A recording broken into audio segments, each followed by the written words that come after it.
Welcome to episode number 6, the last one. After spending some time in Koh Tao and almost a week in Kuala Lumpur, we returned to Koh Samui. My plan was to go back to Germany soon, so I could start studying and focus more on my professional path. But San and I also wanted to stay together. I made some research and sometime later we took a bus to Phuket, where we applied for the visitor Schengenvisa. The staff there said that we would get it in time, since we still had 3 weeks until our flight. We spent a few more days on the big island for some sightseeing.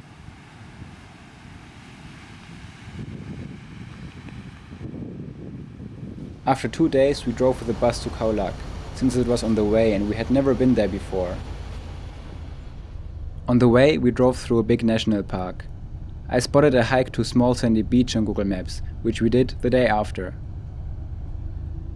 When we arrived at the bungalow, we made our way to the ocean and watched the sunset at the beautiful vast beach.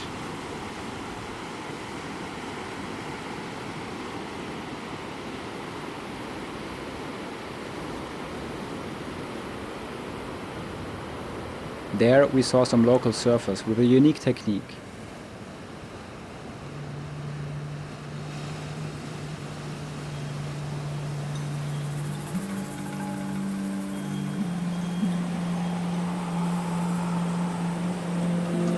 The next day we rent a motorbike and went to the starting point to hike to small sandy beach.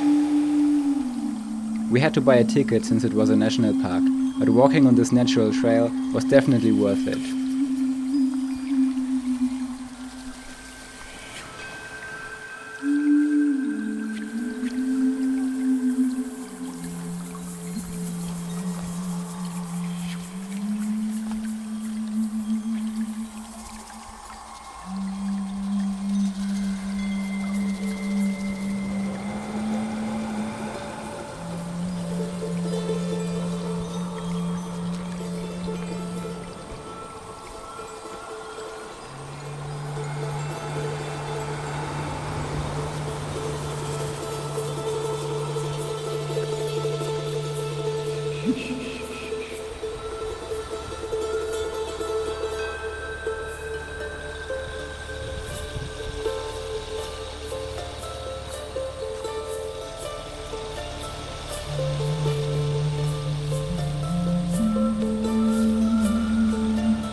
When we arrived, we were alone and stayed to relax at the beach.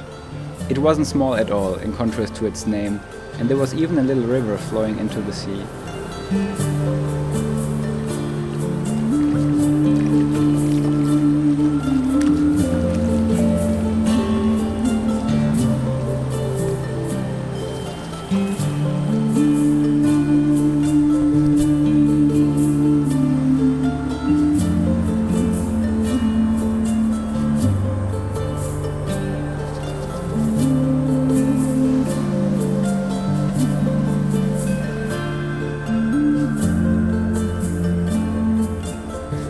The patterns created with the black and white sand were beautiful, and they gave us an idea. We carved a board out of the sand and played some Thai checkers with some objects that we found. Then before sunset we walked to the road and back to where we parked our bike. We watched the shining clouds at the beach before returning to our bungalow. The next day we drove to another beach that someone had recommended us. There were plenty of surfers trying their luck on the waves.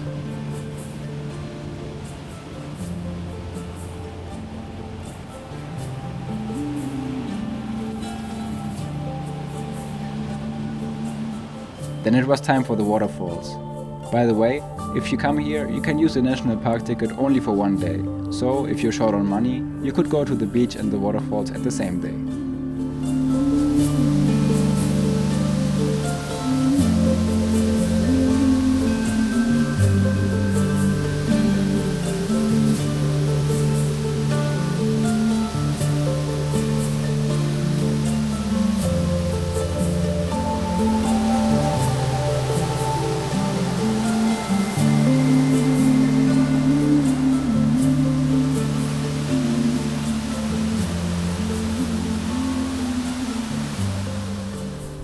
In the evening, we returned to our bungalow. It started to rain a lot over the night. We took a bus and returned to Koh Samui the next morning, but the weather stayed rainy for the next couple of days. We stayed at another cheap fan room and luckily got the visa in time. Sana and me went to the hotel where she had worked. We said goodbye to her co-workers with whom we had a lot of fun. In the last days, I tried to absorb as much as possible from my environment.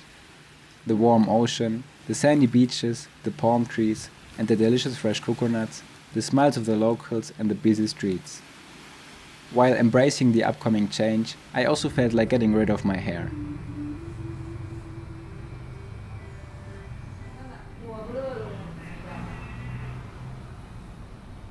I was happy and excited for my girlfriend to be able to join me and to experience my hometown through her eyes for the first time. A friend brought us to the pier, and from there, the ferry brought us to Don Sak.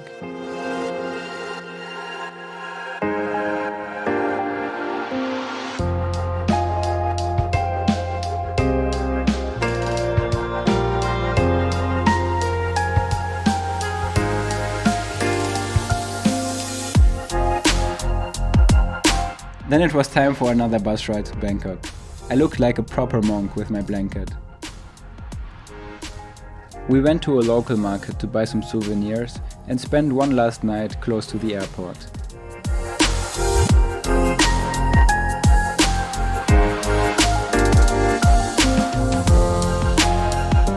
Since Sana's friends worked there, they came to our gate just before our departure to say goodbye.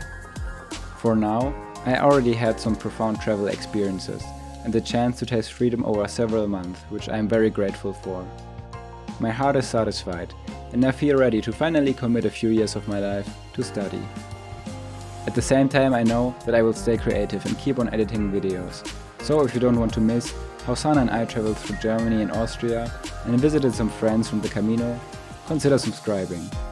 I still have lots of ideas for future videos and I'm curious where this journey will take me. Thanks for watching and have a good day.